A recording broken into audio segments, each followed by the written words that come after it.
CMPRadio.net. It's the station.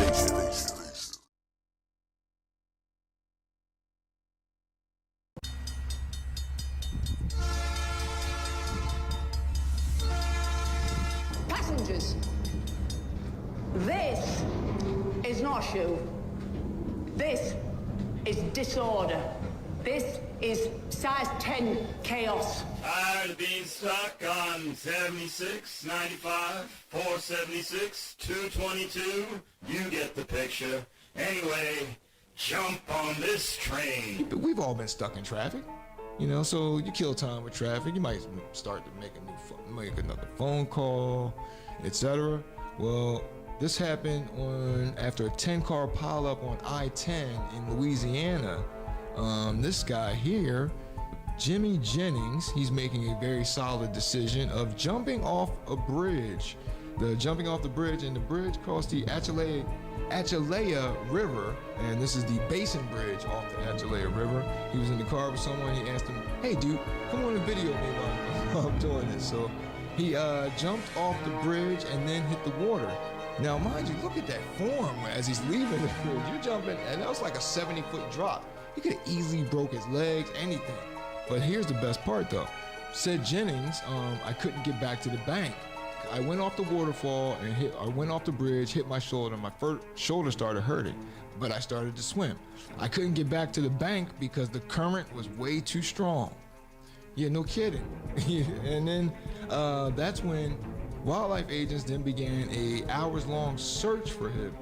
And the wildlife agents and also the St. Martin's Parish Sheriff's Office. Jennings said, "I stayed in the water probably about two and a half to 3 hours. I thought I was going to die. Finally, all the waters were still and calm, and I was able to make my way back to the shore.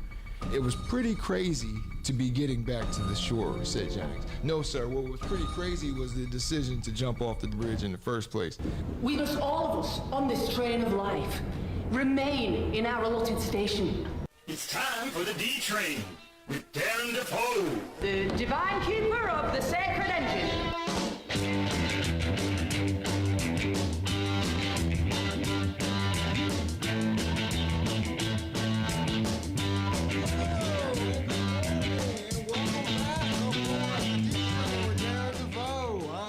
I'm Darren DeVoue, joined always behind the glass by the prodigious and present Uncle P. And pleasant as well today.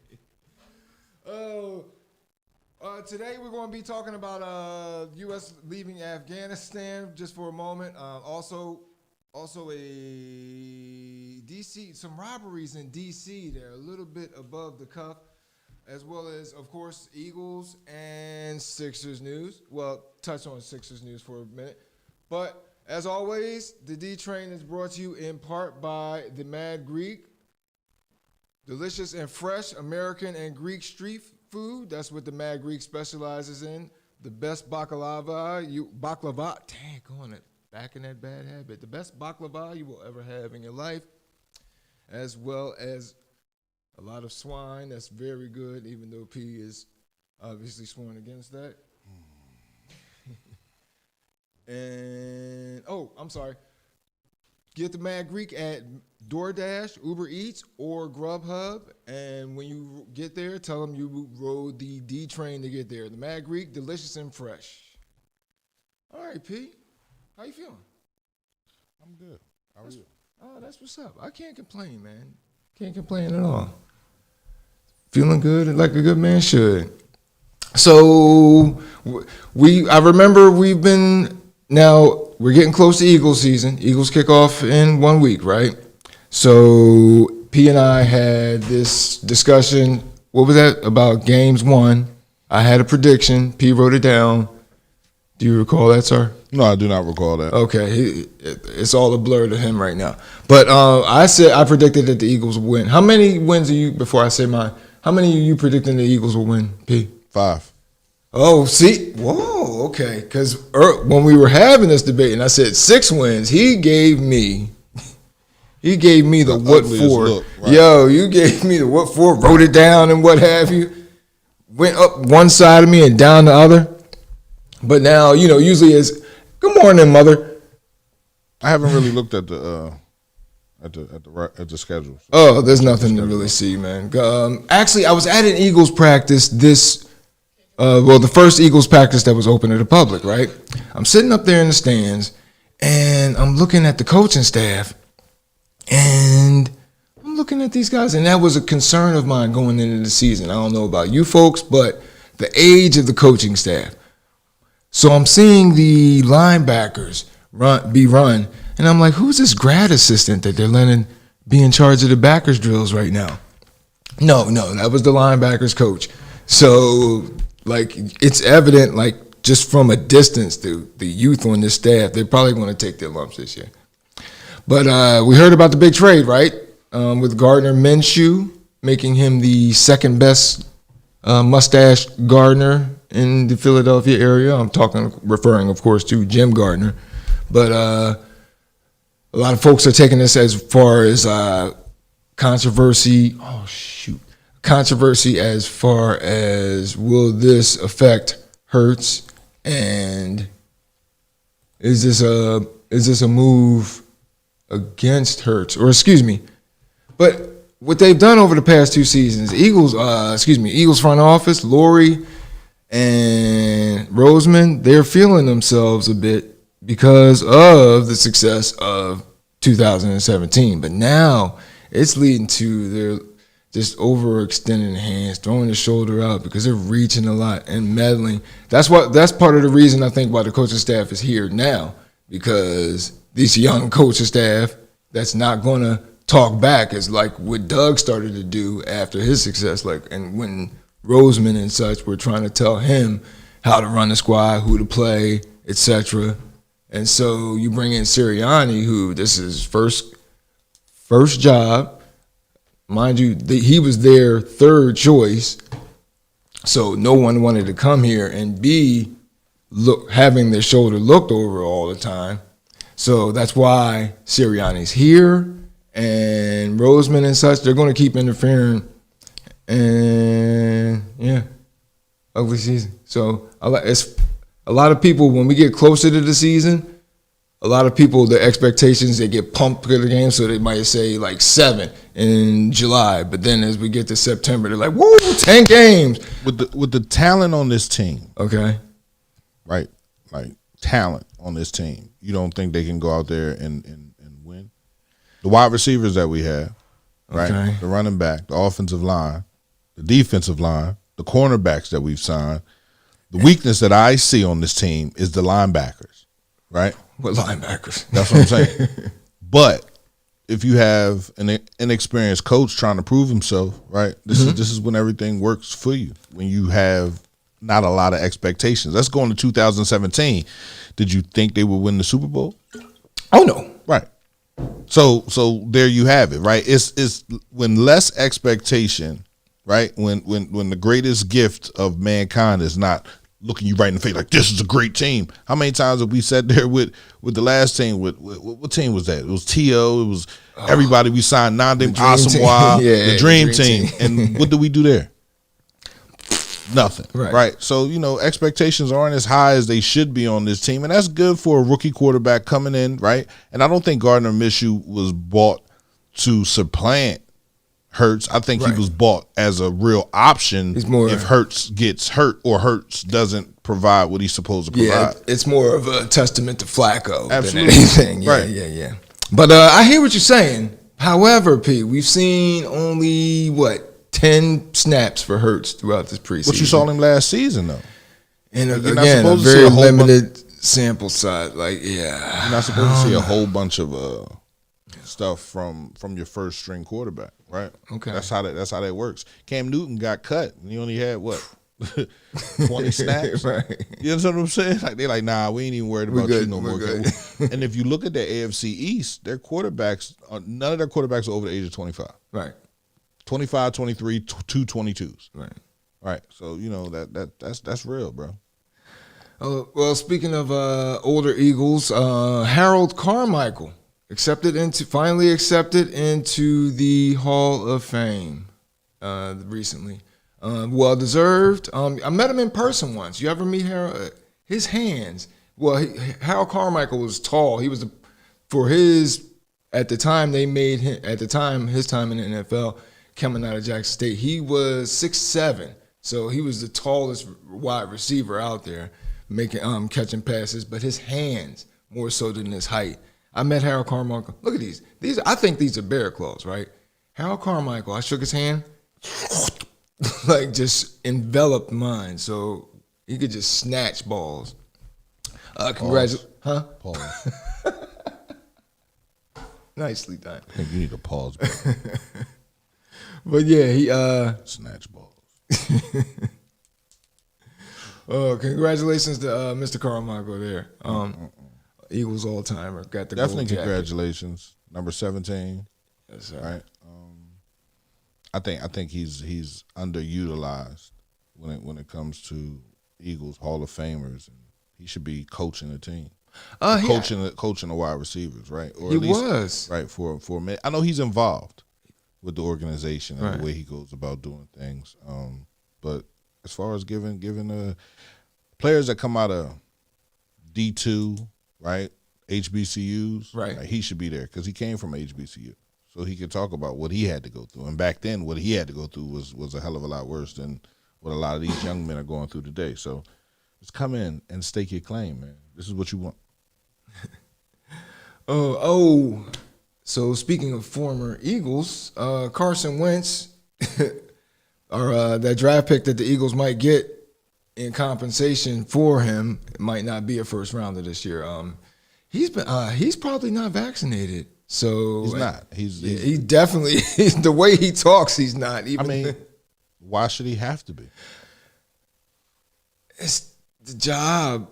It's a private corp. It's a private workplace, and they aren't making him get one. So, so therefore, he's probably going to miss. They don't have another quarterback on that roster, right? So he's going to play, right? But if he gets COVID, he gets COVID, and he misses. He's going to miss like 5 games. 70% of the starts he has to make. That's 17 games. Okay. Right. Oh my goodness. Come on. Apologies, folks. So he can't miss 30% of the games. Right. So 10% of 17. So that's 3.7. Yeah. Yeah, he can't get it. And I think he's taking a 1.7, 1.7. He's good with 5. He can miss 5. Okay. And even if we don't get we get a number 2. Okay. Like, well, why does everybody? Why do you want 3 first-round draft picks to do what with? That gives the way we draft. I was about to say that gives Howie a lot more room to mess up and get his mistakes out the way. No, it doesn't. He brings in 3 bums from the first round, and you got to pay him first-round money. Oh goodness gracious! Oh damn it! So I'm cool with a second-round pick. We got Okay. 2 first-rounders, second-round pick. We trade picks and come up a little bit, but do not. I repeat, do not go for a quarterback.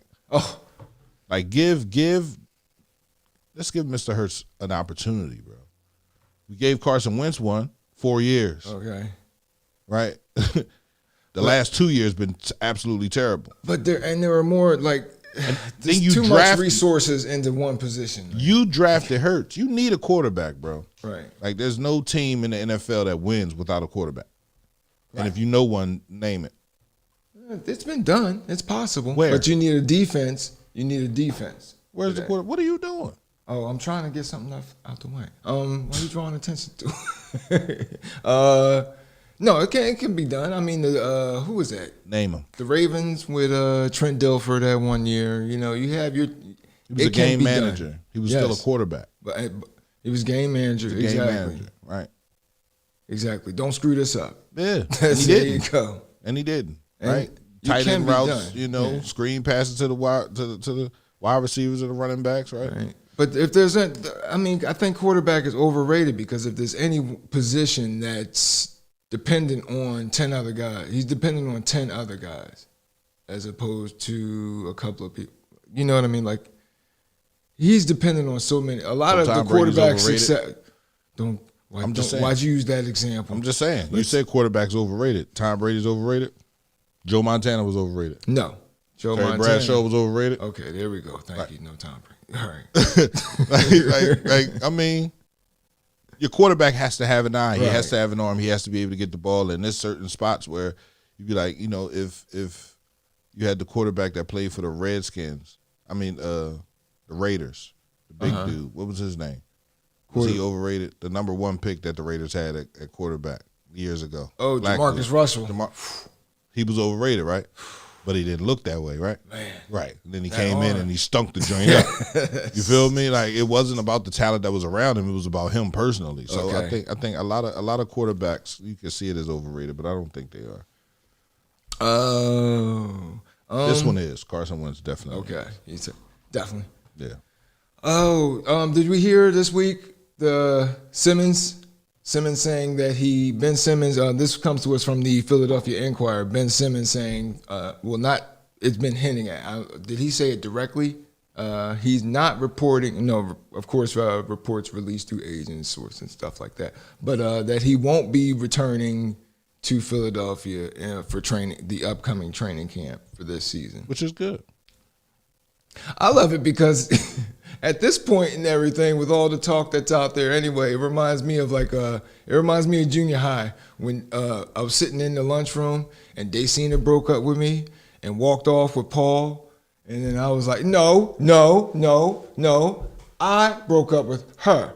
That's how it went down. I'm the one that's good for it. That's what that reminds me of. But here is Charles Barkley was on Mike Missinelli recently talking about the situation, and here's this. Well, Ben Simmons not gonna shoot the ball. I'm like, yo, man, I've been in Philadelphia every summer for the last 4. We've been having the same conversation for 4 years. Now all of a sudden it came to a head, and they look like idiots. Like, this dude ain't gonna shoot. I mean, he gonna hide in the corner. We're playing 5-on-4, and then all of a sudden everybody now is like, well, what are we going to do? I said, well, we've been having it. If you've been doing the same thing for 4 years and it's not working, some more thing you got to say, okay, you know what? Let's do this. Let me ask you this as a former player. Which brings us. I introduced it at the Raisathon, at the CMP Raisathon, and thank you to those who donated at the CMP Raisathon. And just because it's not a Raisathon doesn't mean you don't have to not donate. CMP's, how do they donate to CMP Radio? You can do it through Stars on Facebook. You can do it through Cash App on CMP ENT. You can do it through PayPal. Okay. And Venmo. And despite what P said at one point a while, hey, if you got $1, throw that. We'll take every last red cent. Come on, help us out here. $1 from all 10,000 followers is $10,000. There you go. And that's what helps keep the lights on around here, and so we can bring you this awesome entertainment here at CMP. And don't forget, if you haven't already, please subscribe and like and subscribe the CMP YouTube and CMPradio.net YouTube and Facebook page. CMPradio.net is, of course, the voice of Chester. Now, what we got here is my new little toy. When it's like a therapeutic. It's my Bitch Boy Ben beating bag. So whenever, because he's probably more than likely he's going to be on the roster this season, I think, because he's not going to be able to trade. They're not going to be able to trade him. You hear about what Daryl Morey's asking for him. You're asking for someone that has not proven to you that he is a superstar. You're asking for superstar prices. Sometimes you got to cut your losses. Right. You're in a bad relationship, you let it Cut go. bait. Right? Right. I mean, there's no sense in hanging on. And then when you get damaged, you're like, damn, I should have been got out of this situation. I should have been left her the fuck Right. alone. But there you go. You have it. So you have to cut ties with it. If you get a point guard, you know what I mean? You get a point guard, 2 power forwards. Listen, a 6-pack. I right. don't know. Guess what? You know what you drafted. Right. Right. And so just get something back in return. So $142 million worth of stuff is what you should be receiving. Because he can go to that next team and you can put it on the if he comes to your team, he makes jumpers and y'all go far in the playoffs, I want a player. okay. Right? Future consideration. If he makes jump. Right. If he can now, all of a sudden he ain't in Philly no more. He making jumpers. Right. That'd be something. It would be something. Oh, the Phils are fading out of the playoffs now. Pete, I remember, yeah, they're fading back from the wild card as well as the division lead. Well, that was just to play with y'all. Yeah, and you know what's funny? Funny because I was thinking before, and you were saying, yeah, we're not gonna fall for a banana in the tail. Tailpipe, yeah, we're not gonna fall for it. Right. I mean, they had a great little spurt where they won 12 games, 11 games, right? You know, they're up and down, but to remain constant is like playing like the Chicago White Sox right now. Oh, right, and then you know, they're winning. I tell you, what's constant. Aaron Nola fading at the end of the season. That's what's. But I saw something. What's that? Kanye West album. White Sox in first place. News, Afghanistan in the news. This is 2005 all over again. How about? It's all over again, bro. The same 3 headlines. Well, things do go in cycles, right? Yeah. Okay. Did you hear about the Tyrone Woodley Jake Paul fight? The fake joint? Yeah, this fake fight. The fake fight? I don't put a lot of energy into this bull. And you know what's though, and this is the sad part though, because Tyrone Woodley, Dave Chappelle was at the fight and he was sitting in the audience and he's screaming, "Come on, man, do it for the culture. Let them hands go." And then, but at that point, Tyrone Woodley had already because he lost to, I don't know if folks know who Colby Covington is. He's like he plays the heel role in MMA. Full-on MAGA supporter and everything. And Tyrone Woodley, I'm sorry, but being the brother, Tyrone Woodley had to vanquish Colby Covington, which he did not do. In fact, to be fair to Covington, to be fair to Woodley, he lost by injury in the 5th round. My thing is, shouldn't even got that far. But with that in mind, he was supposed to come into this fight and thrash young Paul here. Instead, he lost a unanimous decision? A split decision. Split decision. And actually, the reports I read, they were questioning the scorecards that voted for him, that voted for Woodley, because apparently Paul was that dominant over Woodley. Woodley lost his last 4 in a row in MMA, or in UFC, excuse me. And here he is losing this fight here. It's time to pull out the wrap it up box, probably Tyrone Woodley. He had a good run, but now that's all over. Yeah. That moves us on to what I've been watching and what I've been reading. And first, what I've been reading? Is that Trumpocracy? Yeah, go ahead. Okay. What I've been reading, Trumpocracy, the Corruption of the American Republic, by author David Frum. This was I give it 3 out of 4 train tickets. Good reading, but it's funny because a lot of it he takes you through. You reliving a lot of the events of the Trump presidency, whether it was the controversies or a lot of embarrassing moments. So sometimes it was funny, but a lot of times, but one thing that was good about this book was he pointed out the good things that came from, or that would come from a Trump presidency. And one of them is that young folks would start getting more involved in politics. Because when you think about it, I think he was right, because now you're seeing kids more recognizing of that, because we teach our kids to hate bullies, right? And what if anything was Trump when he would get one of these in front of his mouth, and especially a crowd out there of adorning followers. So a lot of kids were like, "Oh, this guy, and this our president." So kids are starting to be more in tune, I think, especially with this pandemic. I think this pandemic has made kids a little sharper. Say what you will about it, but they've been home around adults, watching them constantly, watching them interact and behave, and learning their behaviors and such. So I think he's right. Mr. Frum is right that this is one of the good things that will come from a Trump presidency. A more involved electorate. No? Yeah. But you involve both sides. Yeah. Oh, yeah. So we get involved, and then his side gets involved, and, you know, a 14-year-old when he first came in is now 18 and can vote, right? Right. You know, like, so, you know, he's been hearing all this shit that you've been spilling out your mouth, right? So he believes that.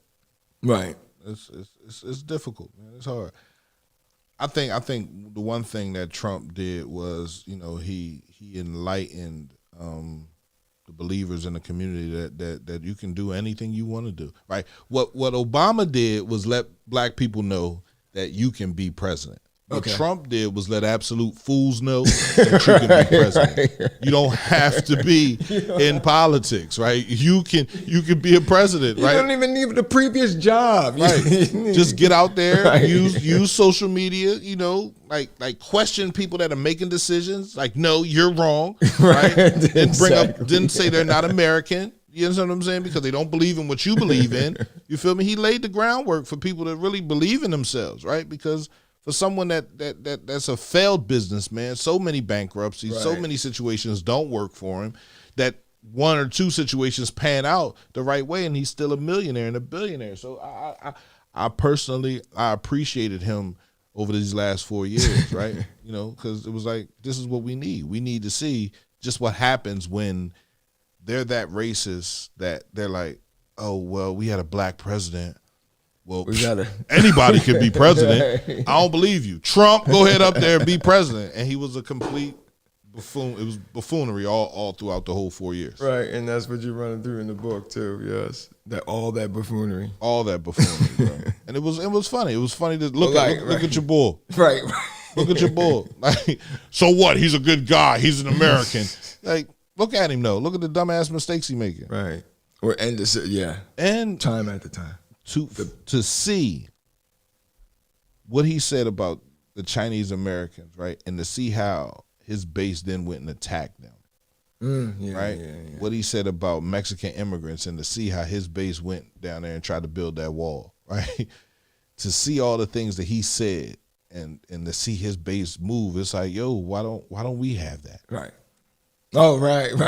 Well, use your powers for good, though, whoever this person may be. Good for us. Okay. Right? You know, and that's what people have to understand. Sometimes good for us doesn't mean good for them. And as long as they are in control, right, we won't never have good. Yeah, but I'm a humanist. I believe that a rising tide lifts all boats. Guess what? But unfortunately, humans, we're the only species that. No, we're not. Damn it. No. The only people that feel like that are black people. Okay, dolphins and porpoises. Yeah, we get attacked. Tortoises and turtles. Tortoises and turtles. Right, we're the only people that we see. We have been through so much pain and humiliation as a people that we don't want to put anybody else through that same pain and humiliation. Right. And we've been at the top of the totem pole, and it's like, oh, it's okay, right? We are naturally like royalty. Like when you have a child and you see a child born, man, that's a king or a queen, right? In the future, so you have to make sure you're giving that good energy to your child. Right. That's how I believe, right? Everybody else don't believe the same thing. It's like, death and destruction around everywhere, right? So I got to survive. I don't care about you. And there's no way we can get out of this unless we all say, listen, we're going to work together to do this. Okay. Right on. With that moves us on to what I've been watching. You've been watching ours. Oh, yes, sir. You like prison? No, well, that's the thing. That's the funny thing, because initially, I didn't watch this. I didn't watch the show until this was my first time watching the show. And how old is it? It's got to be 20-something years. It came out before The Wire, and I've seen The Wire so much. I know the dialogue. I can spit the dialogue. But yeah. So it was set in a prison. So that's probably what threw me off in the first place. Like, I'm never been, not trying to go, So, and also the threat of watching scenes of anal rape, so I was a little off from that. But Very well. What I noticed though, it's slickly done. So it's even though it came from a lot of people that had to do with The Wire, and a lot of Wire alums, as far as actors, are on the show. But when I watch it, it's slickly done. If you know what I mean. I was expecting a bit of that grittiness that was in The Wire, where the realness that was when you could see it in the cinematography of The Wire wasn't there in Oz. That's when it took me a minute to catch on. Oh, this is a soap opera set in a prison. I get it now. So it was enjoyable from there. One thing, I get it. So one thing that one storyline that caught my eye right off the bat was with Beecher. He comes in, he's getting bullied by that big brother. That brother had to have two-sided tape on. That was one thing, even though I didn't watch the show years ago, I'd come over a friend's house, they'd have it on, and I'd see the brother with the little beanie hat sitting on his head, and I was like, that's gotta be some two-sided tape on that brother's head. How does that thing stay there? That was always one of my life mysteries. Sort of like, why is the ice cream machine in McDonald's always broken? You focus on the wrong things. Oh, right. Why is his hat staying on his head? No. So I'm worried about that. So then when he runs, Beecher is trying to avoid getting raped by him. He runs into the arms of a Schillinger who's doing all these nice things for him. And I'm seeing that play out, these nice favors play out. And I was thinking to myself, I don't know, dude. I mean, I don't know, but so many things about prison. One thing I do know, ain't no favors. So there are favors, but you're gonna give a favor when I come knocking. Yo, bro, I've been feeding you this whole week, bro. Like, you know, let me get that. Let you get what?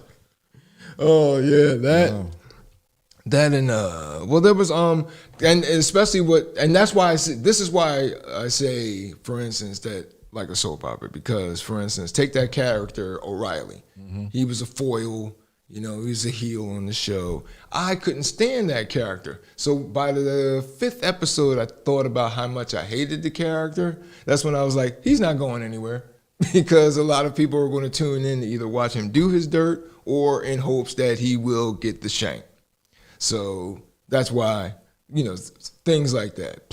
Certain plot lines. That's every show. Literally every show on TV. Every show? Yeah. All right. Not going. What? I wasn't going to argue with you. Let's break down The Wire. You can't find that same person inside The Wire. Yeah. What? Marlo. Right. And he, yeah. Like, so you know, it's all soap operas. Okay. Right. It's just the way it's shot. It looks real. Right. And it's your area, so it looks like, you know. Right.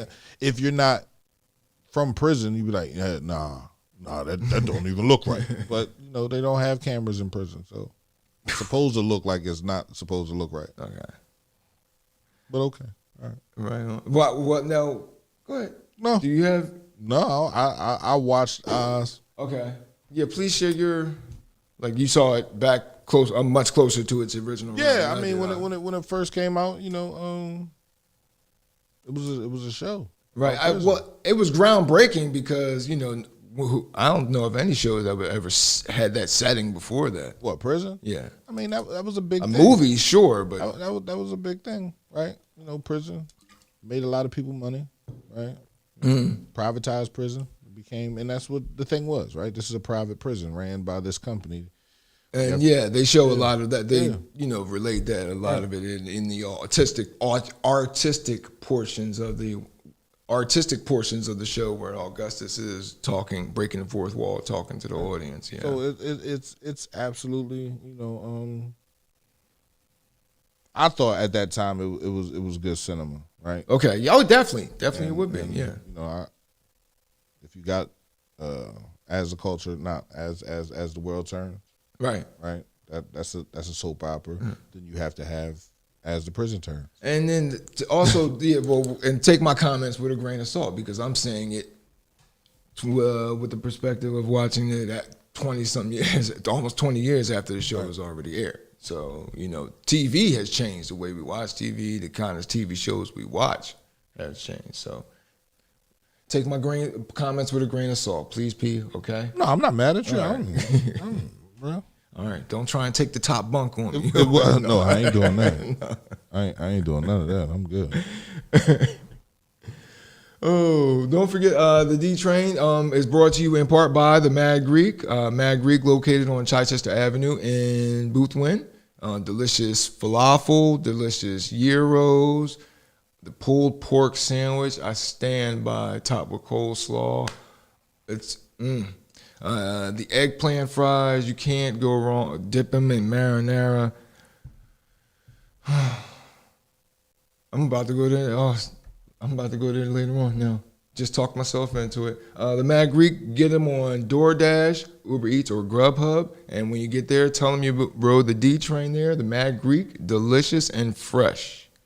P, have you been hearing about the new receiver for the Chester Upland School District? Yeah.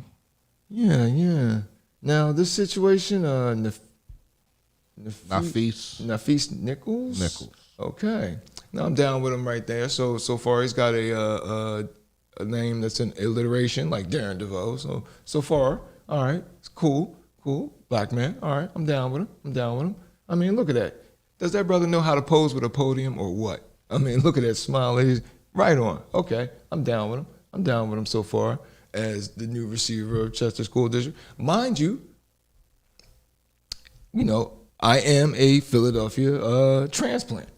So right up until then, I'm down with him until I see that he has not one bit of experience being a receiver of a school district. Also, the Department of Education, which is in charge or as for the recovery plan of the Upland School District, we're challenging the decision to accept Mr. Nichols as the new receiver. Would I be wrong, P, in assuming that the mayor of Chester, right? Yeah, this is his selection here. It's not so much just his selection, okay. Right? It's somebody that I guess he trusts. For so long, we've asked the city, what's up with the school district? And the city has always said, that's their problem. Okay. Right? The school district and the city are two different situations. Right? But now, where do you get your citizens from? Now we see, right, where the city is involved in the school district. Mm-hmm. So it's $160 million that the school district deals with, right? Versus $60 million that the city deals with. Mm-hmm. So if the city's in receivership and the school district's in receivership, what's going on?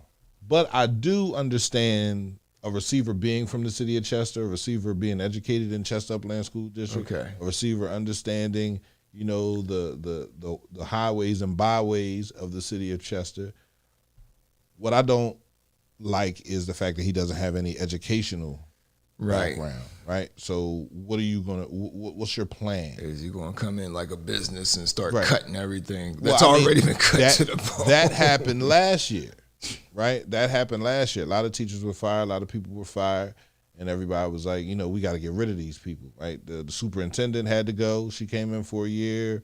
We got a new superintendent, don't know his name, trying to reach out to the school district to get an interview, but they're not used to a radio station being here in the city of Chester. Okay. So automatically it's seen as, you're going to tear, but it's opinion. It's any independent press, any kind of independent publicity whatsoever. Like, I don't want that. But it's like, it's good for you to understand how the people feel, right? It's good for the people to understand how you feel. Exactly. And if you want to continue to fight that, then that just shows that you're not really a public servant when your only concern is you. And see, again, I have no dog in this race. I have no skin in this game. I don't have any kids that I know of. Again, I'm not from this area, but that's the thing that always concerns me. But I have went to school in Philadelphia, and I've seen with that civic corruption and neglect and apathy can bring, and the hell that can wreak, even as teachers are trying to teach with a building rotting around them, reaching in their own dusty pocket that's filled with lint, pulling the lint out of their pockets to try and get resources into their schoolroom and classroom. I'm sorry. Why not talk about the teachers being dusty? No, I ain't mean. I meant lint. I meant the lint in their pocket. I wasn't trying to say that teachers are walking around being pigpen and whatnot. Damn. But yeah. You didn't distract.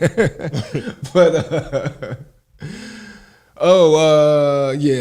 hopefully, man, like that's the thing, money. And is this just another thing where somebody, cronyism?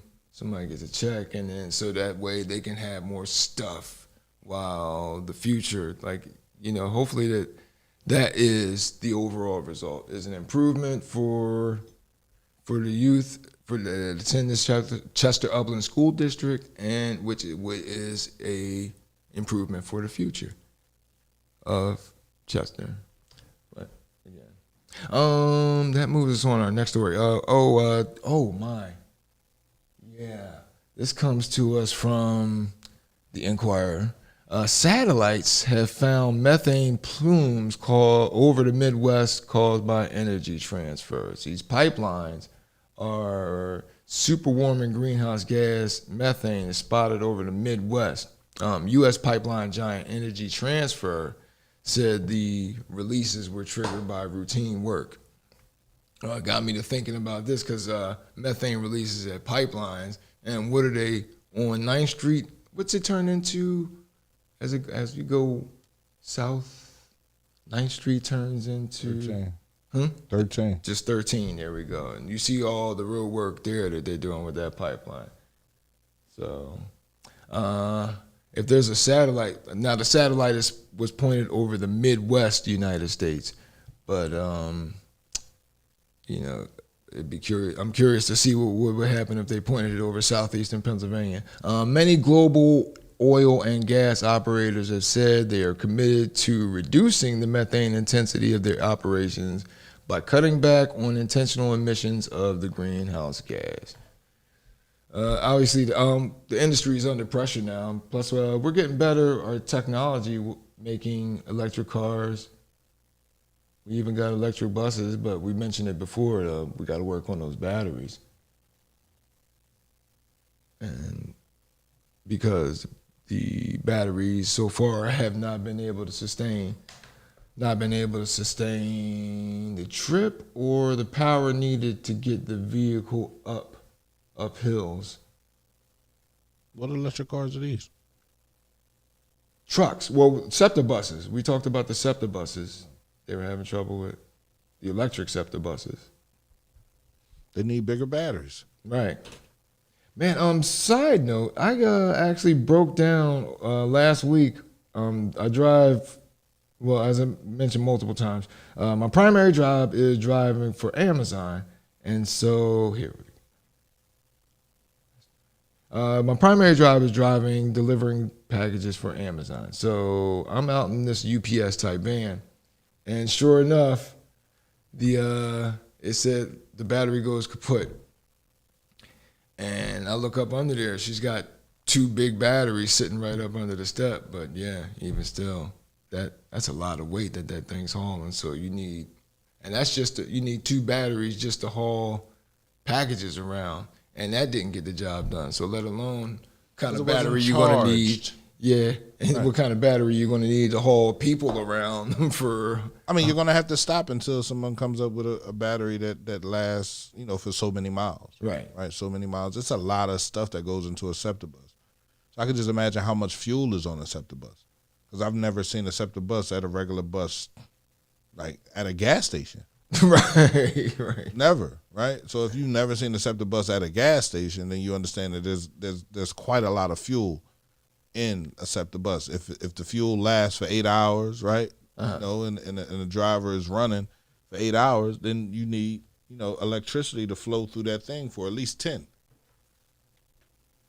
You know what I mean? Oh, yes. When the electricity starts to get low, the power starts to cut off, right? It stops. Right. The door stops opening. Right? So, you need at least 10 hours of electricity to flow through a bus. And that's a lot of weight. That's a lot. That's a lot of weight. Well, you just didn't charge the van. Whoever had it before you, it wasn't I know, charged. right? And that's what I'm like. Give me a horse to ride, man. You sending me out there in this thing? Those things are big and heavy too. What, the trucks? Yeah. This up until I never drove anything that large. Maybe a U-Haul truck up until then. But What are you doing? I'm trying to find our next story, and this thing is kaput. Trying to find our next story because you know the whole pullout with Afghanistan has been happening, Right. and which is funny because I see all the uproar going on, and it's like, oh, that's right. That reminds me, I got to be caring about Afghanistan. All these people all of a sudden just all the blowback and everything. When this has been going on for literally a generation. 20 years. Boy, oh boy. But we got this thing down. They said I was cracking up when they said when they announced that they were going to accelerate the pullout, and they were like, "How is this going to look?" I'm like, "You want to know how it's going to look? Just watch the same video from when we pulled out of Saigon 30-something years ago. It almost looks. There is some footage where you see the choppers pulling out, almost mirror images of one another. It's insane." But this photo here, a video of so now that the Taliban is running things again in Afghanistan, a video of a television anchor from Afghanistan surrounded by armed Taliban fighters asking his audience to not be afraid of the Taliban as they retake control of the country. I don't know. That picture doesn't really say don't be afraid. I mean, look at my man. He looks like a straight hostage video. Like, can you picture folks like picture being surrounded by, I don't know, for me it would be in a room full of KKK dudes or something right there. I'm sitting in the room right there. I'm like, folks, let me tell you about the KKK and how they're just trying to improve the neighborhood. Like, I mean, my man was stuck. He was in an unenviable position. We were in their country. Yeah, y'all. And people were going to fight to defend their home. And Like people are going to fight to defend their home. We were in their country, and we tried to put democracy, right, and everything that we believe in here in this country, right. But yet we have our own enslaved people, our own people that don't get the freedoms and to enjoy life the way others do, right. So for me, it's all a bunch of hypocrisy, bro. Oh, definitely. Right? So give them their country back. If the Taliban ain't gonna throw no bombs at me, I ain't gonna throw no bombs at them. Well, I can't believe we left everything like we left over there. All the guns, all the trucks. And this is what I'm saying. This is all the money that we spend as an American army, right? American soldiers. And we left everything. And our military budget, that's like the rent of rent is your biggest expense usually in your monthly expenses, rent or your mortgage. Our military budget, trucks, oh convoys, guns, and more guns. At least get the guns out of there. I know, right? Why don't bullets? Like, at least get the guns and the bullets out. If you're not gonna take anything, take the guns and the bullets. Right. Rocket launchers. Like, you just giving them all this shit so they can wreak havoc on their people. Like, why is that not the first thing you ship off? Probably because it's only money. No, it's not only money. It's not only people, though. It's not only money, right? What you have here is, yes, we've done this before with the Taliban when we armed them so they could fight against the Soviets, right? We've done this before, but now we're doing it at a much larger scale. Because who knows what else they left over that drink, bro? Like, who knows? Yeah. And you just gonna leave it to these people that shit? We've been fighting. You've been fighting them for 20 years. They didn't fall back. As soon as y'all leave, they take over. And that's the thing I don't understand, because Afghanistan's been, like you mentioned, the Soviets, and almost a century before that, it was the British. Right. Each invader that's gone into that country has left with their tail between their legs, and America said, "Hold my beer. I'll show you some. I'm gonna show them some democracy. Wave my big red, white, and blue thong around. There you go. Democracy.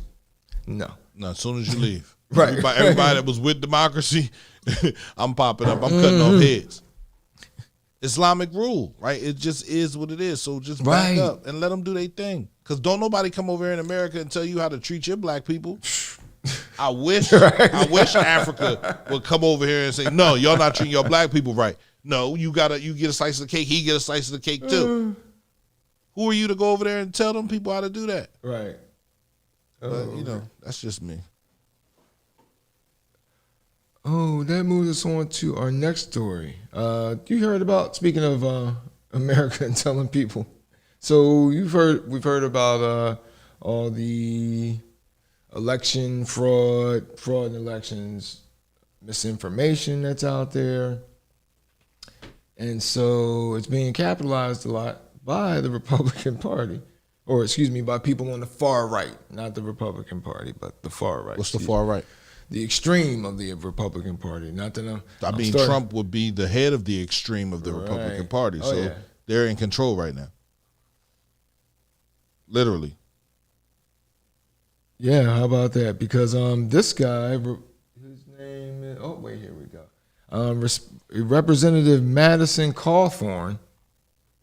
This week he said he had some choice words about that sounded like as if they were in support of violence, and they went along with the election fraud theories. He said to the crowd at the Republican Party headquarters in Franklin, North Carolina, quote, because if our election systems continue to be rigged and continue to be stolen, it's going to lead to one place, and it's bloodshed. I don't understand that. Like, why? Damn, you're already changing the rules so that less people can vote. Why does it always have to come to this bloodshed stuff with them?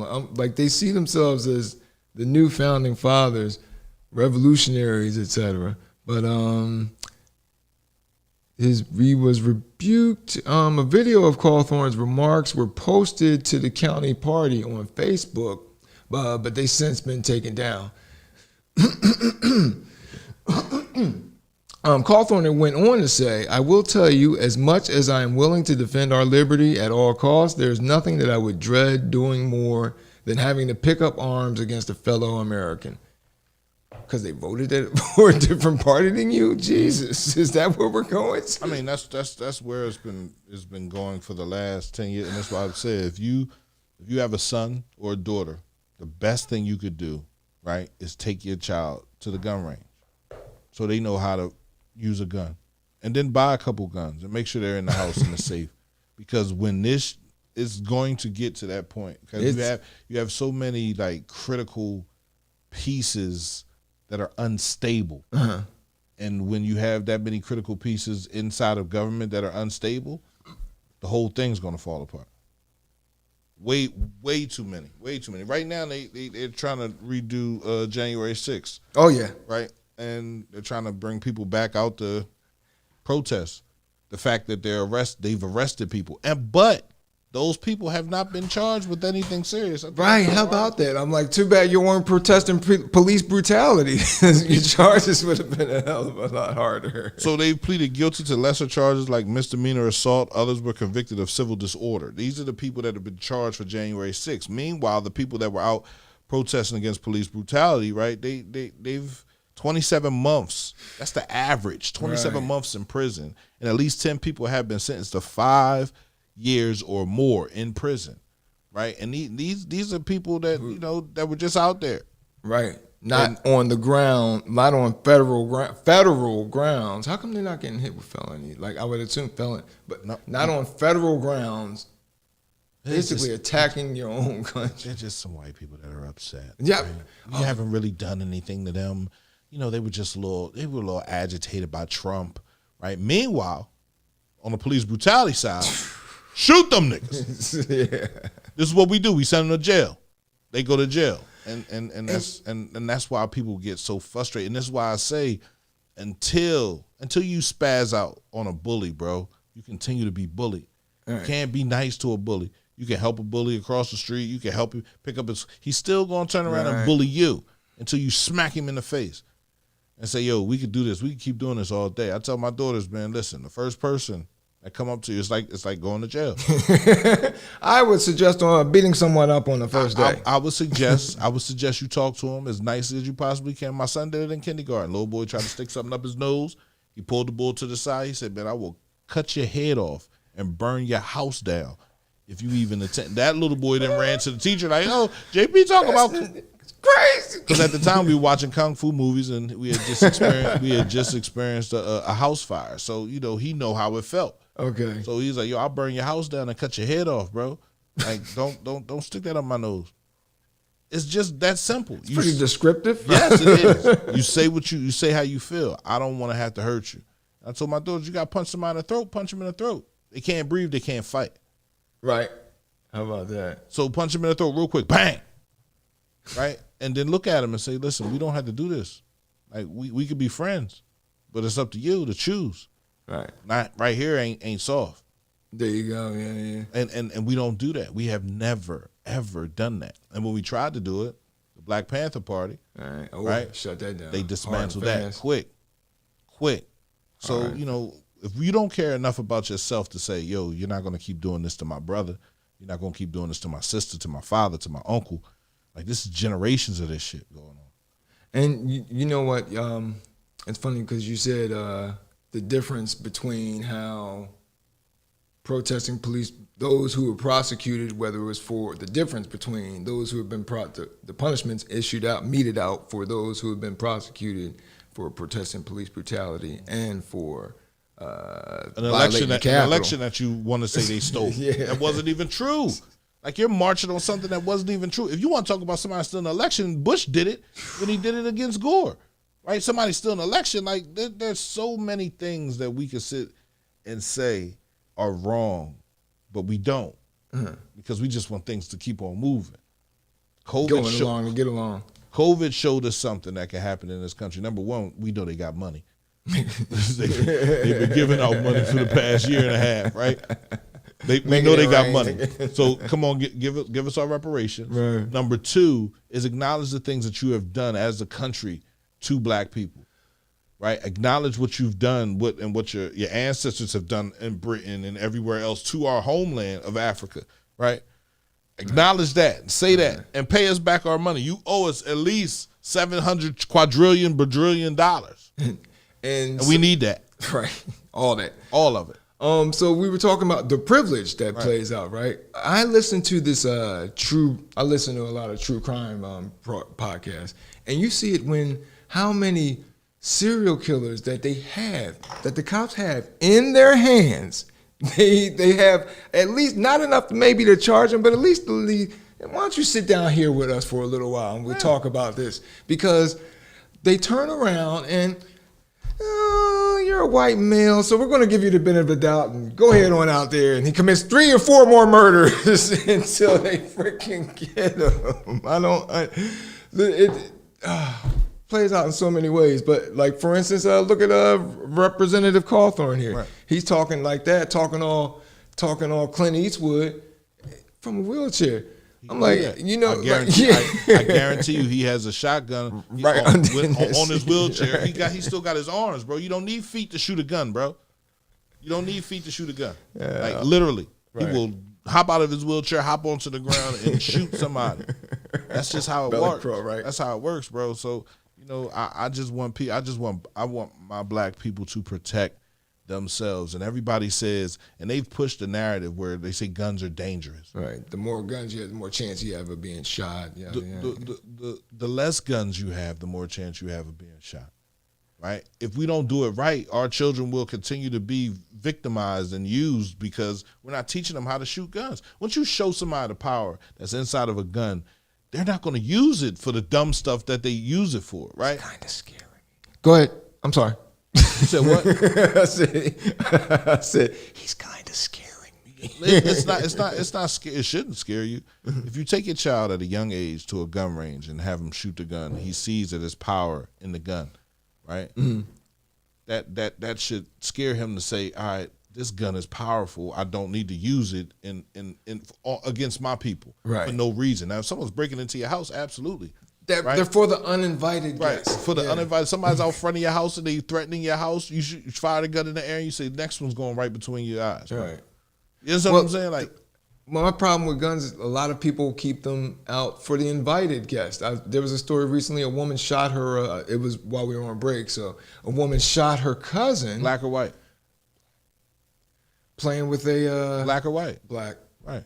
Had a gun. She was using the laser light for the cat. The cat was chasing the laser light. And she shot her cousin. Empty the gun out. Right, that's what I mean. Common sense. Unload that thing. Right. Matter of fact, you don't have a little laser pen? Well, buy one. Buy one. But why do you have the gun out for that? As well as other stories and that's what happens. Irresponsibility plays in there with more guns. But be responsible with your gun, man. Understand that it can take a life. I realized that at a very young age. Okay. I put that joint down. Right. I ain't trying to be no killer. I'm not trying to kill my own brother. Right. You might not be my mother's child, but you're still my brother because we're under the same scrutiny, man. We suffer the same shit every day. So speaking of false narratives, like the ones that Cawthorn is spitting with the election being stolen, you've heard about this, people taking ivermectin, taking a horse thinner or whatever it does to horses. You have to go in a feed store to get this. And people are using it to treat themselves for COVID. I saw a video with Joe Rogan, who was recovering from COVID, and he said it right there. I've been taking some vitamins, this, that, and the other, lots of stuff, blah, blah, blah, blah, blah. He mentioned this ivermectin paste. It's an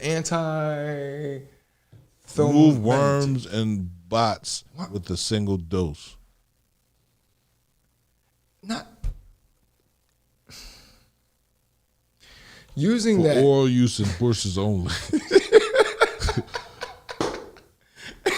My thing is, right off the bat, it's got a picture of a horse on it. All right, like, come on, you don't look. Do these people that would use this stuff? Do you look at a bag of kitty litter and say, that's a mighty fine looking toilet paper right there? Like, what is going on with it?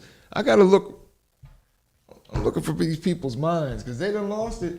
It's all Does he say it? Did he say it worked? He said he was feeling good.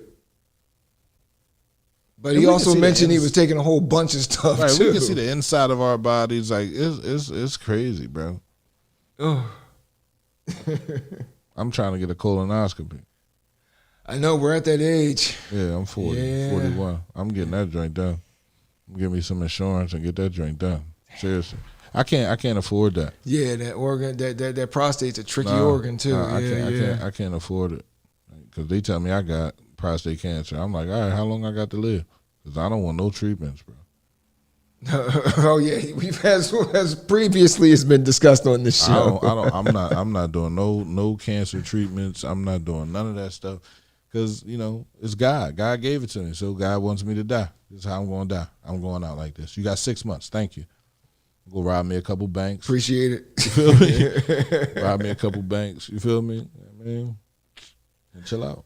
Oh, my goodness. That brings us to the end of our first block of the D-Train with Darren DeVoue on our first run after returning from summer break. I know it's Happy Labor Day. A lot of you working folks, you probably won't be able to catch this episode until probably be Monday or Tuesday when you're watching this episode. A lot of you people running out of town. Who's going out of town? No? For Labor Day? A lot of people. I've seen a lot of traveling folks coming back from the airport, but I don't know. I've been seeing travelers. I travel. Okay. Right. Yeah, you did. Yeah, you did. Yeah. You went to Florida. Yeah. I wear my mask, and I stay in my hotel. That was nice to go to sleep. Not have to worry about waking up. It was nice. Especially, yeah. Especially in a room that you know you're gonna leave it and it'll come. I'll leave it just like that. Right. And it'll come back straight. It's like a magical little cleaning fairy came through and went through. I ain't even unpack my bags, bro.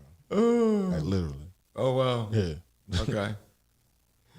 The D Train is brought to you in part by the Mad Greek. The Mad Greek located on Chichester Avenue in Boothwyn. Delicious and fresh American street food.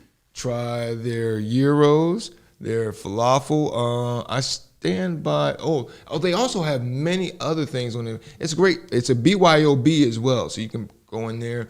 Small dining room, only about 7 tables. Usually you can go in there. Most of their business right now during the pandemic has been takeout, so you'll be in there with maybe 1, 2 other tables, and they keep it properly social distance too. So there you go. It's safe and delicious and fresh American and Greek street food, Mediterranean and American street food. You got me at hello. Get the Mad Greek on DoorDash, Uber Eats, or Grubhub, and when you get there, tell them you rode the D Train there.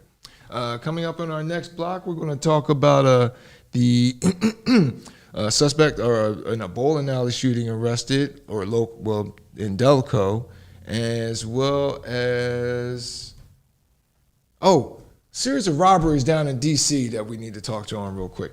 You're on the D Train with Darren DeVoue on cmpradio.net, the voice of Chester.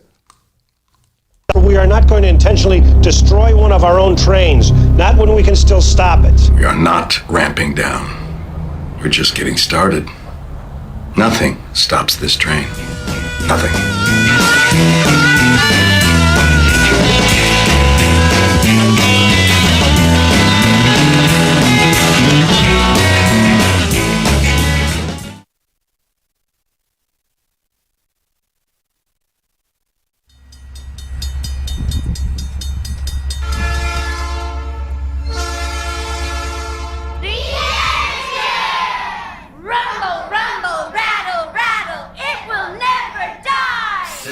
Level attitude, heart of the Italian stallion. Brazilian president Jair Bolsonaro, he's recovering in the hospital from complications. Gonorrhea? No, he got stabbed in 2018, and so he has an obstructed intestine from that near fatal stabbing back in 2018, and now he's had the hiccups for the past 10 days, so he was back in the hospital. And that was after having COVID for a while, so he suffered through that too. He trying to die. Right. He just looking death in the face like, I'm not scared of you, right. death. And he's 66, so they. right. Can you imagine for 10 days straight? I know for 10 minutes straight. It's annoying. Right. Like hold your breath. The involuntary. Tell him to hold his breath. Right. Or somebody scared the hell out of him. He probably tried all that. Right. Scared the hell out of me. Oh, kidnap me in the middle of the night. See if I can get rid of my hiccup.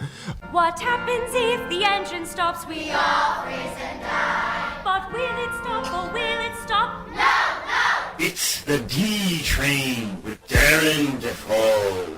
Oh, I love that one. Such a tonic.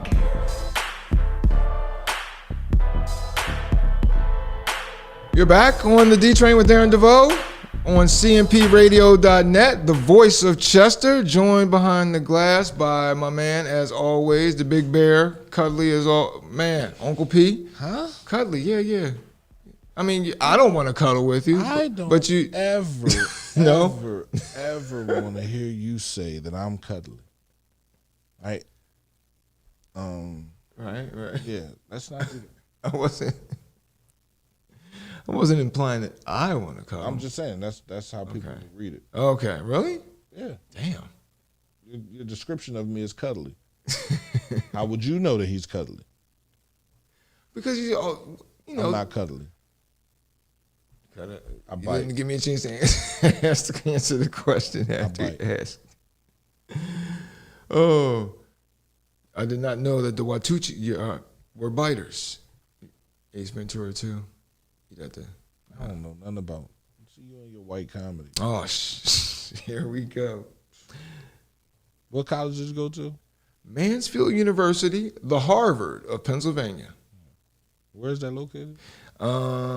It's located in southern Tioga County, up near the Pennsylvania-New York border, about 2 hours directly north of Harrisburg. Whitish area. White-ish. Actually, and you know what? It's funny. We were talking about one of the bad things from we were talking about earlier in the first block, we talked about what I was reading, Trumpocracy, and we said some of the good things that have come from Trump that can come from a Trump presidency. And one of the bad things though is I lost about 30% of my white friends on Facebook. It was sad. I was like, oh man, Rob sucks now. And he deleted me. It's a shame. It was heartbreaking. The D Train always brought to you in part by the Browning Group, and the Browning Group is a full-service, licensed, and insured process-serving and private investigative firm. They specialize in criminal and civil investigation, witness statements, surveillance, workers' comp investigations, and security guard service. Their services are designed to cater to insurance companies, attorneys, businesses, and private individuals. At the Browning Group, each case is conducted with professionalism and expedience so you receive the best possible service at all times. Call 1-800-939-2978 or go to the Browning Group LLC.com and tell them you rode the D train there. The Browning Group, give them a call. They'll process, serve, and secure it all. Our first story comes to us from the Daily Voice, which is a Delco-centered newspaper. U.S. Marshals capture Delco bowling alley shooting suspect.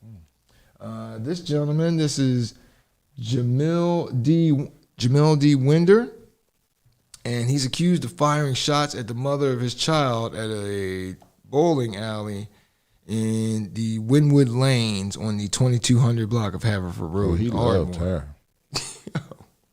I'm saying no. Oh, he loved her. Fellas, what's up with it? Like, what's up with what? The irrational behavior, especially raised by our mothers, man. What do you expect? I don't know, man. Like, raised by our mothers, and our mothers aren't always. Well, okay. Go ahead. I'm sorry. Go ahead. Aren't always put there, right? Okay. Some of us have mothers that like to fight and argue and scream and holler and yell and scream and fuss and yell and scream and fuss and scream and yell, and that's how they communicate, and they don't understand that that's broken. You're raising a child up that fusses, yells, and screams and acts irrational, right? You know, like he's a man, so he has the option of going to buy a gun and shooting at his girlfriend, his baby mom. Like, there's nothing my girlfriend, instead of simply saying bye, bitch, you know, there's nothing that she can do to me that'll piss me off that bad. Right. Nothing. Because I don't own anything that she has. And everything that she has is hers. I wouldn't even want to risk charges. It's not even about risking the charges. She's my child's mother. Right. And that's the thing too. What are you going to make your kid an orphan? Because once you get you're shooting at her at a bowling alley. So let's assume that there's a boatload of witnesses seeing you do this action right now. Let's say you would have Let's say you would have hit her, killed her. Then what? Then what for the kid? So that's the height. You just mentioned it. You just alluded to it. It's the height of selfishness. His actions right there. You have to see your actions and look at them and think about this is what can happen afterwards. Right. I get why people pick up guns, right? A lot of people are picking up guns as self-defense. A lot of people have guns just in case someone that has a gun, unlike mine, wants to take something from me. Right. I can pull it out, right? And then I understand the violence that violence begets more violence, leaves the whole world blind, right? Yeah. You know, your revenge. Now I need to revenge your revenge, and you need to revenge my revenge. And when does it end? It just keeps on growing, and it cascades over, and then an old lady gets shot. Yeah. And now everybody like, oh, we ain't mean to do that. Well, you did it. You kind of. Hopefully that's hopefully kids we learned that in our class early on. It was funny. Well, I guess that's what Sister Eileen was trying to teach to us, because but she didn't use anything from the Bible. She used the story of the Hatfields and McCoys. Right.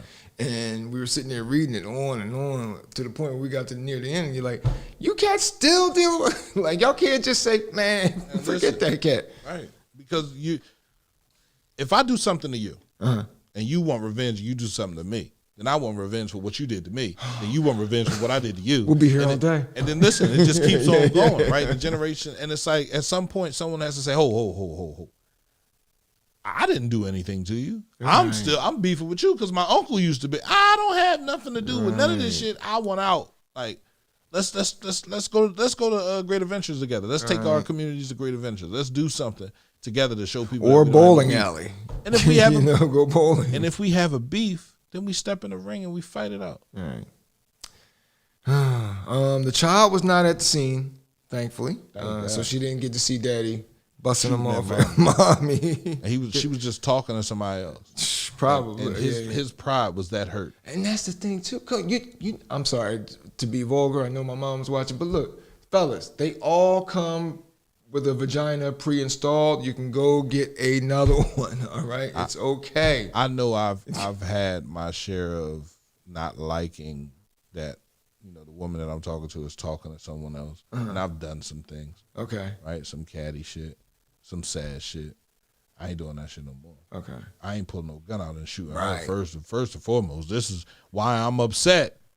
The most I'll do is type a mean email to her. Right. Right. Like, come on. The most I do now is nothing. Go ahead, do you? 'Cause Right. I don't own it. It's not It's mine. It's hers. It's hers. It's just hers to give away to whoever she wants.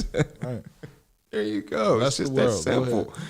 Just that simple. Winder is charged with attempted criminal homicide, aggravated assault, recklessly endangering another person, robbery, terroristic threats, and simple assault.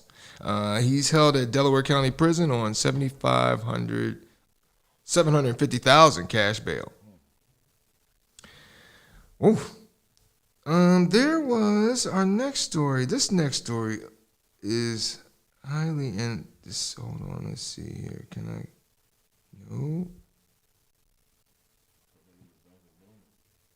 No. These cats. So let me tell you about these cats right here. We got the picture up, but I can't get to the story on my little tablet here because I'm using. Worse. I know. I'm using that instead of my anyway. These gentlemen is a gang of 5. They've in DC. What they've been doing is running around doing that pretty much cowboy jobs where you just run up on somebody with a gun, throw them in the car, then they make the person give up their pen under threat of death, and sugar honey iced tea. There we go. Make the person give up their and they're right along one stretch. Well, it won't take much to catch these guys. If you look on the map, most of these crimes are committed right along one strip. They walk up on people. Some of the crimes would happen around 10 o'clock, 10:30 p.m., 2:20 a.m., 3:45 a.m. What are you doing out at that hour? You got to get inside at that hour. 1:15 a.m. and 11 p.m.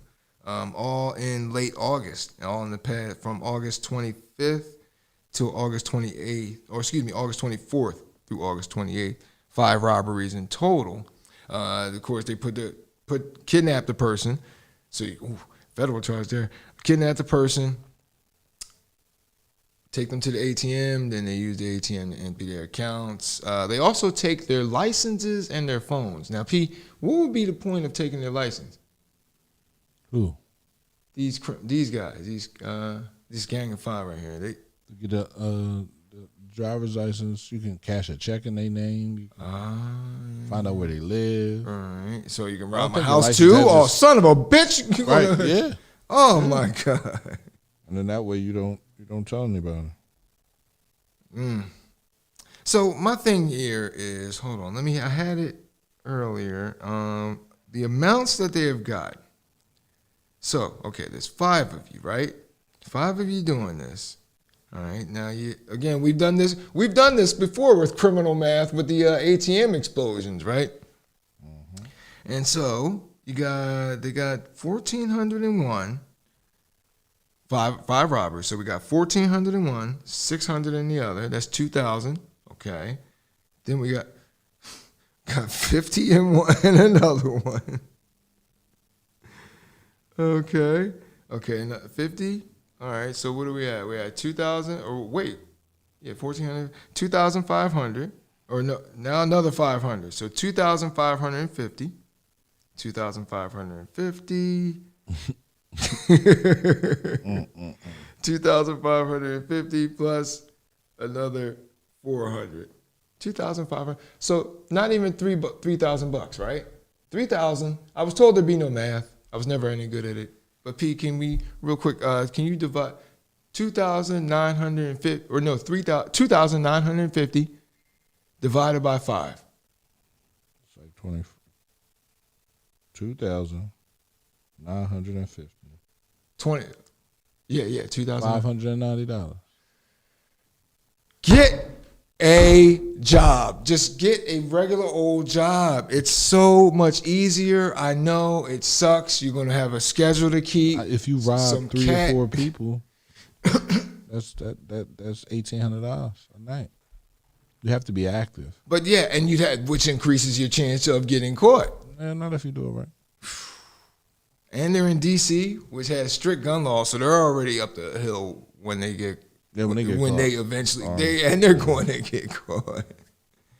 Especially the one guy, his face is right there on display. That's another thing I can't wait for the pandemic to be. Well, if people ever act right, but so we can all take these things off, so cats won't have an excuse to be wearing those, unless it's what?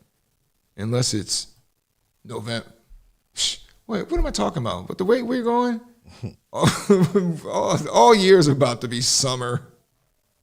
We just have hot summer and cooler summer. That's about all there. That moves us on to but seriously, fellas, just get a job.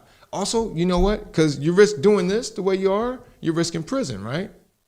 Guess what? At jobs, there are girls. You can meet some ladies there too. Everybody isn't scared of prison like you are, Darren.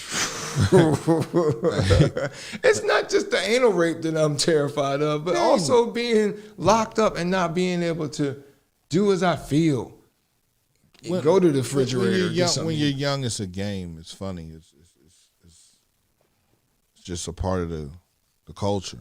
Right. As you get older and you like your freedom, you like being home, you like hanging out with your kids, you like, ew, I can't keep doing that. Like literally. Like, I mean, I was 28 when I figured out I'm done. Right. I was released from prison at 28 years old, and I said, yeah, I ain't doing that no more. Dealer, cash me out. Absolutely. Right. And to make sure they understood, I said, yo, save me a spot. I'll be back. You feel me? I'll be back. And they looked at me, they was like, what? I said, the security officer said, he said, why you say that? The CO, he said, why you say that? He said, man, don't say nothing like that. I said, you was going to say it to me. Right. So I'm just letting you know I'll be back. And I ain't never went back up in that journey. Never. Like me on my first date, just stood up. Okay, hold on here. Our next story, actually. That brings us to our next story. Apologies, folks. Let's just say after Christmas, this train is really going to move along smoothly. Did you hear about two guys, Shark Tank stars, and they're being sued for fraud? Isn't this irony knows no bounds? Two Shark Tank guys KO'd through his attorney, Kevin O'Leary and Kevin Harrington.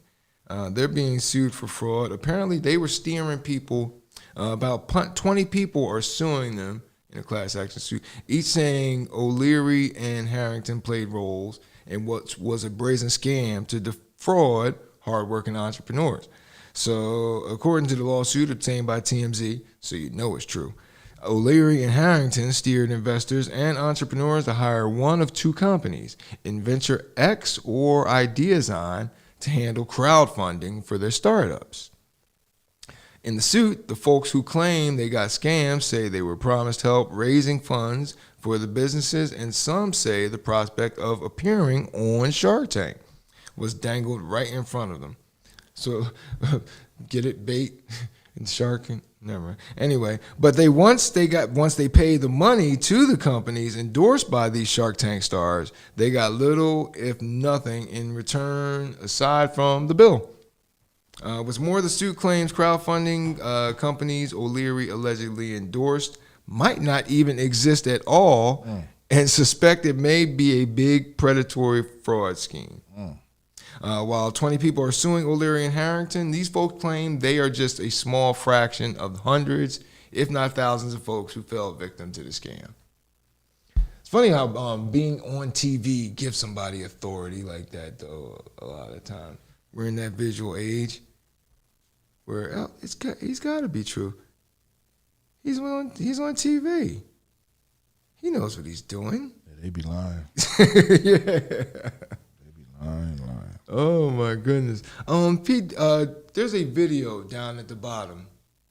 I didn't have it in the right spot, but folks, did you see the footage earlier this week after Hurricane Ida, which she did her thing through this area? Of course, the tornadoes in Jersey. Were there any in Delaware County? I think no, Montgomery County. There we go. I heard there were tornadoes in Montgomery County, and so our area. The difference between Montgomery County and here, or here and Mullica, New Jersey, it ain't far to a tornado, that's for sure. That's kind of scares me with this whole, we just touched on climate change, that's another thing. This reporter for MSNBC, Shaquille, I forget his last name, he was attacked by a fella while he was doing a live stand-up. This gentleman, and I don't have it. He's this guy. I can't Handler or something is his name. I don't have it right in front of me. He was in Louisiana harassing this reporter. He's on probation up in Ohio. Now the scary thing is what he's on probation for. Apparently, a chemical company that he used to be an owner of. He was no longer owner, so I'm assuming that once they relieved him of ownership, he did this crime that he's on probation for, which he drilled holes into drums containing dangerous chemicals, pretty much producing a cyanide, and that could be that was along the ground. Released these chemicals these poisonous chemicals all along the grounds of this company he used to work for. That's like trying to kill people. Now, which makes me think, what the hell were you in Louisiana for? And what was he up to while he was there? If that's what he's pulling up and to get on probation in the first place. Not to mention, you're on probation. I know people that don't want to go to a Giants Eagles game at the Meadowlands because of probation. Let alone this guy said, I'll cross 6 state lines to go down here for what? There's a video there's a video down at the bottom of how he harassed a reporter. This is which gives me, if you haven't seen it, this is a short snippet of it. I ain't got no video. No, down all the way at the end, reporter stand. I didn't put it in the right order. No? Okay. If not, okay, moving on. You've seen the footage, then if you've already seen the footage, just play along. Use your imagination. But when he walks up on the reporter, at one point the reporter's talking to the studio. He's giving a stand-up report about postal deliveries resuming, orders receding, etc. The gentleman here, Handler, he gets out of it. He pulls up. You see him pull up in the background. Okay. He gets out, storms toward the reporter. Course of the storm last night is that the mail delivery has returned. We saw postal workers going out delivering mail this morning. Just a couple of minutes ago, people were walking their dogs. They're back on the beach right now, and that's the sense that you're getting, that the rain has stopped, the wind is still going there. I think we even have a random person going around. I'm going to turn this way because, we deal with some people every once in a while. But, one thing that we are noticing is that the mayor said the curfew is still in effect. The curfew is going to be going on for at least until a period of time in which they can go ahead and survey all the damage. They did get some reports of some down power lines, of some trees that have fallen, or at least limbs that have fallen. So they're going to go ahead and do that survey to make sure that they're okay. Craig, I'm going to toss it back to you because we have a person who needs a little help right now. Yeah. Hey. Yeah. I like how he said there's a guy that needs some help. No, when you hear somebody say, "Oh, he needs some help in an aggressive situation," that means, I don't know about you folks, but that means he's about to help somebody out. And you see it right when they free, like the footage cuts off right after the guy gets in his face because the reporter stands his ground. He's about to help him out, give him an attitude adjustment. So arrest warrant was issued for that gentleman on account of the actions that he took, assault, simple assault or endangerment or something he's charged with. And in addition to being on probation, so now Ohio authorities, of course, are going to want to talk to him as well. Again, I just would like to know, given what he's on probation for, I'd like to know what he was up to while he was down there in Louisiana. But speaking of white men that get the benefit of the doubt, here we go. In our next story, we talked a minute before about January 6th. A January 6th rioter, P, you'll be pleased to know, he's back in jail. He initially got released. This is Doug Jensen. Oh, okay. Why are you always pausing? No, go. I saw you right now. I thought you were writing something. Oh, this is Doug Jensen, excuse me. Doug Jensen looking like he's about to challenge us, Capitol Police, to a rap battle. But he stormed the Capitol, obviously, on January 6th, and he was ordered back into jail this past Thursday because he violated a condition of his pretrial release. The condition was that he was supposed to stay away from conspiracy videos, etc. He was arrested in Des Moines, Iowa, 2 days after the Capitol attack initially. He was part of that. He was actually, they got video footage of him. You saw that one Capitol Police officer during the riot that was running up the steps, retreating up the steps. Mr. Jensen here was leading that. He was right in the front of that group, to give you a little reference. Judge Timothy J. Kelly, a Donald Trump appointee, by the way, ruled on Thursday that Jensen should go back to jail pre-trial because he violated conditions of the release. Said Jensen had initially told the judge that he was misled by a whole pack of lies. One of which would be QAnon, as you can see from his T-shirt. He's a big QAnon fan. If you're not, you have to be familiar with that by now. The QAnon conspiracy theories, pizza. What do they call it? Pizzagate? Yeah. Pizzagate. Celebrities eating kids in a pizza shop basement. But Kelly said, one of the reasons I decided to let him out with those conditions was in part based on his representations that he understood that they were a pack of lies and that he had turned a corner. Of course he's going to give you that impression now that he's standing in front of your ass.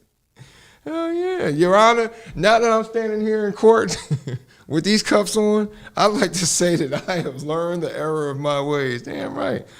Kelly said Jensen has shown an inability or unwillingness to follow the orders of the enforcement, both on and since January 6th. I will order his release revoked, said the judge, and he's remanded to the custody of the U.S. Marshal Service. Here we go. He was actually released over the government's strict objections initially too. So there you go. It doesn't. I can't see. But yeah. So he'll be back in jail until his trial. That sucks for Jensen. So,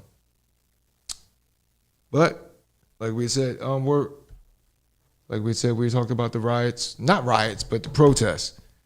So, and P had mentioned how folks were jailed, looking at 24 months was probably the highest sentence he mentioned. And they had the book thrown at him while this gentleman gets to, you know what though? Now I think about it though, if you're avoiding jail, all you gotta do is stay away from these videos. I mean, it must be like his porn. Like, you know what I mean? Like, I gotta watch that. So I gotta see some more. Oh, speaking of porn, that brings us to our next story. Well, home porn. Witnesses, the R. Kelly trial. Witnesses, which is still going on. Poor R. Kelly. Witnesses described the life inside R. Kelly's chocolate factory. There was a gentleman who was on the stand this past week, and he testified that he used to work for R. Kelly at Kelly's Olympia Fields mansion, aka the Chocolate Factory. He said guests were greeted with imposing metal gates that, for a period, had a security booth.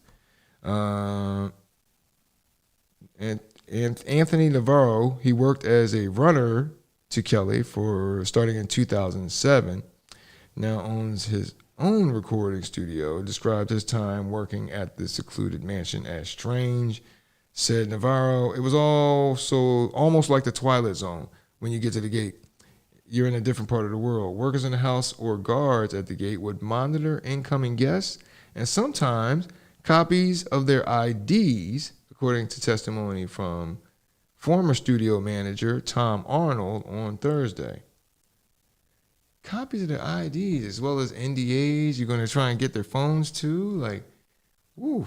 That's a little scary, you know. Like, if I was going to somebody, can you imagine going to somebody's house and they're trying to get your phone and your ID? Do you want to be there anymore? Nah, time to go. Although he dangled that, he was good at dangling that, I can help your career out in front of folks. Jahandra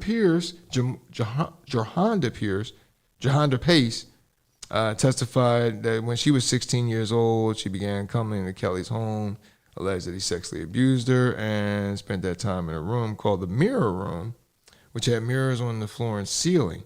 And she would have to ask for, everything was under Rob's rules. They were called Rob's rules. She needed permission to go to the bathroom. Navarro said guests weren't supposed to be wandering around. They had to get permission to do most things. They'd have to call either down to the studio or get a hold of Rob if they wanted anything, like food or like that. Dude, I couldn't imagine being part. Can you imagine being part of holding somebody hostage? like what if Kelly? Like, I'd like to think that when Kelly wasn't home, that he would say that this some of these security guards would say to the girl, "Oh, you know what? Go ahead, girl. Go to the bathroom. It's all right." But this guy testified that R. Kelly sent him that's why he stopped working for. Probably he did such a thing because he stopped working for Kelly because he was fined by R. Kelly for quote unquote violating the rules.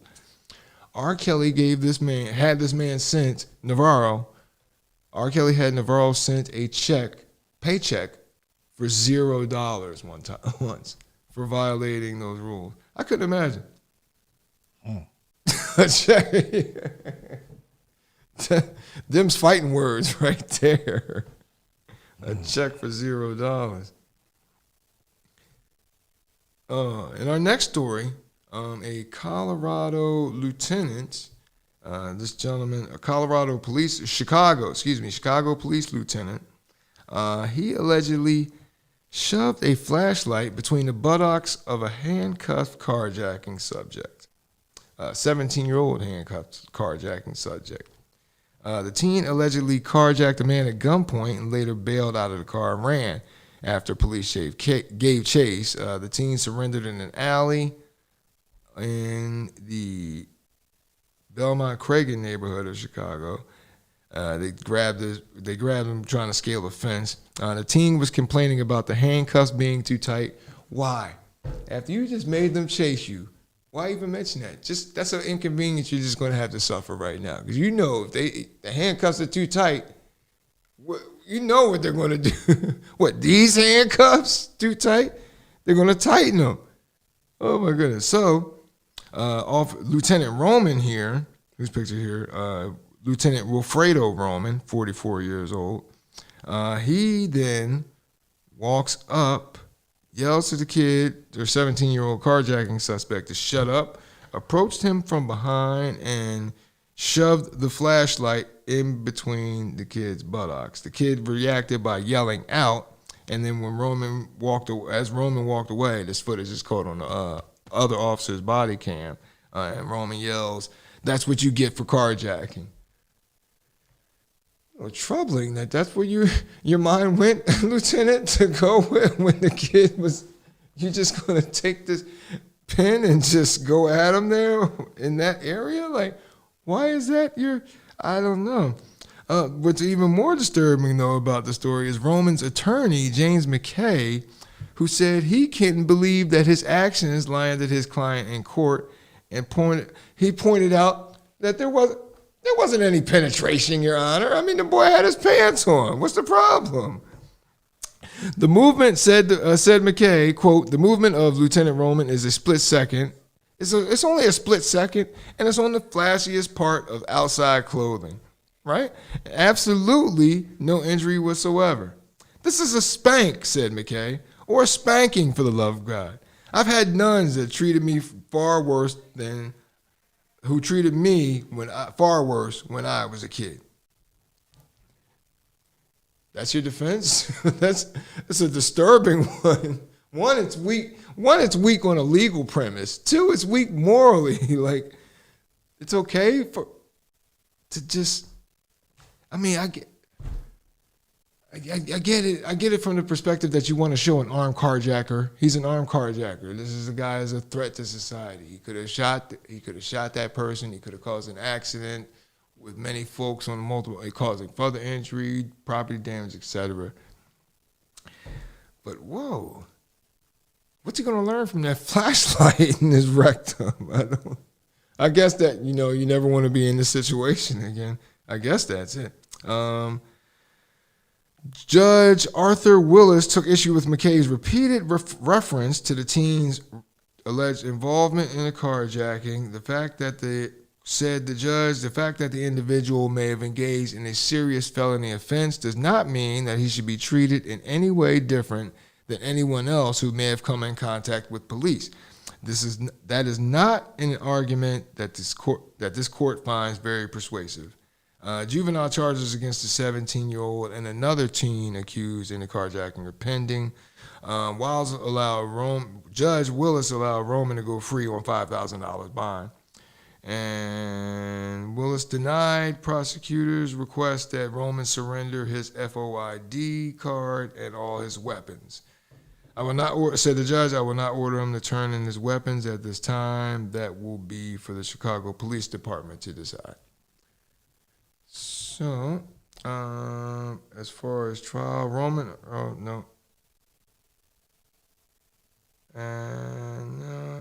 he's been on, over the course of his career, Roman has been named in 3 civil suits that have cost the city a combined $278,000. So there's that. That's one thing I can never understand. Like if you're a comptroller or in charge of city's finances, how you don't just go to the to the cops and say, "Listen, all right, I get it. Y'all want to beat on some people, but that stuff costs money. So can y'all slow down on the beating people so the city can actually save a few dollars?" Nope. No, we will not. No, yeah, right. Big fat no. Speaking of cops that love beating on people, this story, this week, this happened. This young man was, out of all the stories that are, police brutality, this is one of the more heartbreaking ones. Goofy old 17-year-old kid just walking down the street, minding his own business. And that's when a neighbor had reported the cop, made a call of a suspicious activity. The kid had nothing but a ski mask on. He was walking down. He had a little bag with some iced tea in it. The cops roll up on him, and this is in the footage. The cops roll up on this kid, take the bag. They don't even check him for a weapon. If he's so threatening, he knew. Actually, the cop of first contact said that he got the impression that this kid had no weapons or were threatening at all. Because one, he didn't even look for a weapon. He just snatched the bag out the kid's hand in the footage, tosses the bag, and then gets to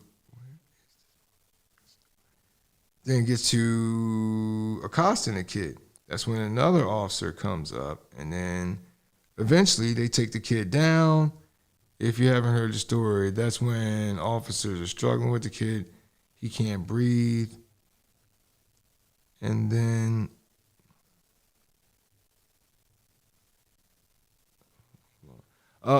the kid passes out. Elijah McClain is the young man's name. Let me see if I can get this story, because I had it. I can't wait till Christmas. Pete, by the way, no, I was in never mind, hold on. Damn it. Here we go. Okay. Strangely enough, this is in Aurora, California. What else took place? I want to say there was another brutality case out there. It's interesting, though, Aurora, California, and this was Aurora, California. Do you remember when The Dark Knight Rises got released in movie theaters, and that guy shot up that theater with military-style gear and everything on? I find it always interesting how that guy, he got taken alive, and this skinny little 140-pound, maybe 140 pounds with some weighted ankle weights and some Timberlands on. He was 23-year-old black man, 2019. Police in Aurora restrained him with a chokehold. That has since been banned. Banned in theory. McClain was walking home from a convenience store on August of 2019. Someone called 911 saying he looked sketchy, quote unquote, looked sketchy, and was wearing a ski mask and waving his arms. I bet he was waving his arms because you see it all the time. People walking down the street. I don't know why nowadays you can't just bop your head and listen to music, but that's what people do nowadays. They acting this thing out like they shooting a video right there. And he's a weird kid, 23.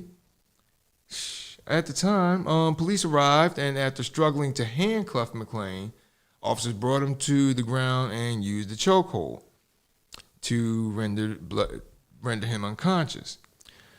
First medical responders arrived about 15 minutes and injected him with ketamine without even checking on him or saying, hey, how are you? You check a guy, his symptoms, what he's doing before you actually administer. They just walked up, took the cop's word for the situation, injected the kid with ketamine, and gave him the improper amount of the sedative going off the cops say so. Well, going off the cops say so, instead of, again, checking with him, so they overdosed him with the ketamine, and then eventually the young man starts throwing up, and he vomited. This is after police restrained him on the ground. He vomited several times, for which he apologized. Before the ketamine. He apologized, saying that he can't breathe. Again, he had a ski mask on. Paramedics arrived, described as ketamine, a dose of ketamine, therapeutic dose of ketamine. That's what they said. Body camera footage shows that it made his body go limp. And then when he was loaded onto the gurney, the autopsy report said that McClain died of a combination of factors, and that it was that he was. But meanwhile, the cops are being charged in McClain's death. But what's troubling is that the people that participated in the cover-up, because after that, because remember now, this is 2019, probably 2 years after. A year, 2 years? Yeah, 2 years. Wait, what's it, 20? Almost 2 years after George Floyd gets murdered. And that's what eventually all those protests, that's when you started hearing about this kid about a month later. But it was that cover-up because the cop that was the Aurora cop that was put in charge of investigating this initial incident, he basically just walked up, asked the cop, hey, what's your story? Okay, good enough. and filed it away. They issued the Independent. Then after the furor over George Floyd, and then McClain's story was brought back up to light, an independent investigation was initiated. And on February 22nd of this year, a highly critical report came out faulting officers for stopping him without justification and for escalating their use of force, including two applications of the cardioid hold. The report's authors also said fire department paramedics were slow to help Mr. McClain before injecting him with enough ketamine to sedate a person weighing 190 pounds, whereas McClain weighed 140. So, yeah. One thing, though, is you guys, they may be charged, but being charged and being convicted, as we've seen with in cases like this, are usually two different things. But again, there was a conviction in the Floyd case, so who knows? But hopefully, it's a shame, though. Just a kid walking down the street, it's my own business. And if I can, speaking of walking down the street, minding your own business, this story took place at, we get this from the Chicago Tribune. A young lady was walking her dog last week in Chicago near the lake in a park. A police officer accosted her saying that she was out after curfew. Grabs her by the arm. She's pointing out that there's other people on the beach as well. Guess the cop wasn't noticing those other people. The video was taken. This incident was captured on video by an onlooker, who then submitted it to the press. The officer involved, he isn't named in the report, but he's on desk duty, pending an investigation. So there's that. And that moves us on to, oh man, did you hear about this? A few years, there was a woman, she was impregnated, okay? It was almost like, you seen Kill Bill, where she's in a coma, and the guy is renting her out for services. Well, this guy, pictured here, there we go. This happened at the Hacienda Healthcare Facility in Phoenix area. This fella who is, sugar honey iced tea. This fella, can't say his name. Let me just play the report actually, because, hold on. The former Hacienda healthcare nurse suspected of raping and impregnating an incapacitated woman who was a patient has pleaded guilty to those charges. The victim unexpectedly gave birth to a baby boy in December of 2018. Nicole Garcia joins us live with the details of this plea agreement. And I remember that story when a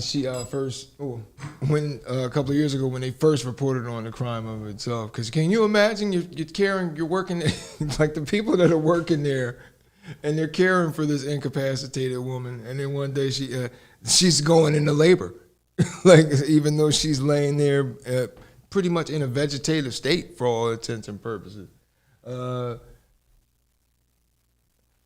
This unfortunate-looking gentleman, Nathan Sutherland, he finally copped a plea deal.